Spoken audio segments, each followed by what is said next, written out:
Good morning. My name is Lori Haas. I live in Virginia and live in Richmond, out here in the West End nearby. As many of you know, my daughter Emily was shot and injured at Virginia Tech 5.5 years ago, and I'm one of the lucky ones. She's a survivor and doing well today. And I have become a gun violence prevention advocate since that time. I work in Virginia, but I work nationally on this issue. I support all of the efforts by all of the delegates and senators here this morning. These are common sense measures that will keep our children safe, keep our neighborhoods safe, keep our communities safe. We all deserve the right to live in a gun violence-free world. We have an obligation and a moral duty to keep our children safe. Virginia Tech ushered in a sad, sad era of mass shootings that continue unabated.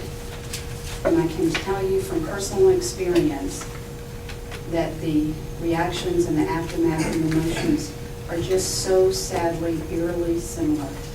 I've been to Tucson, I've been to Aurora, I've been to Oak Creek, and sadly on Sunday, Monday, and Tuesday spent quite a bit of time with families from Sandy Hook Elementary. There are no words that I can use to describe the horror, the pain, the grief, the reality. How would you like to be a parent who had to go identify your 7-year-old who had anywhere from between 3 and 11 bullet wounds in that tiny body? That is what we're talking about this morning. That is why everyone is standing here, and that is why we are determined to stop the gun violence that affects far too many communities. Movie theaters, grocery stores, college campuses, elementary schools. And I can also tell you that law enforcement right now is worried about who and what and where next. So I stand with these legislators to support their efforts. I stand with the other gun violence survivor families. We work together day in and day out to support each other and to lend a face and a name and an emotion to these efforts. These are real people. These are real people.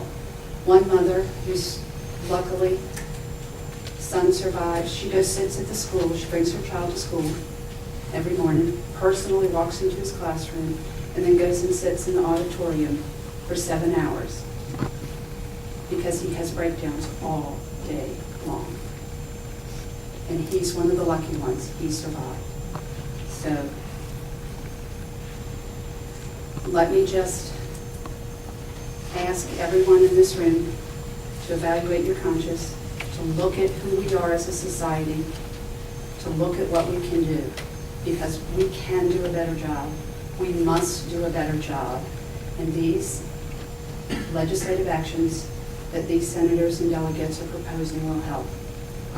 Will we solve all the problems? No. Sadly, we won't. There are bad people out there who can get their hands on firearms. But we must do a better job. And let me just be clear on one thing. The review panel from Virginia Tech 5.5 years ago, a panel of experts from all walks of life, called for a background check on all sales 5.5 years ago in Virginia. We've ignored that panel's recommendation for 5.5 years. Lives could have been saved in Virginia if we had been doing a background check on all buyers. Well, we will never know. But according to studies done by the Violence Prevention Policy Center, gun deaths now outpace motor vehicle deaths in Virginia. That's a sad comment on our society and who we are as Virginians. And we can do a better job, and I'm relying on these people standing with me to lead the way. Thank you.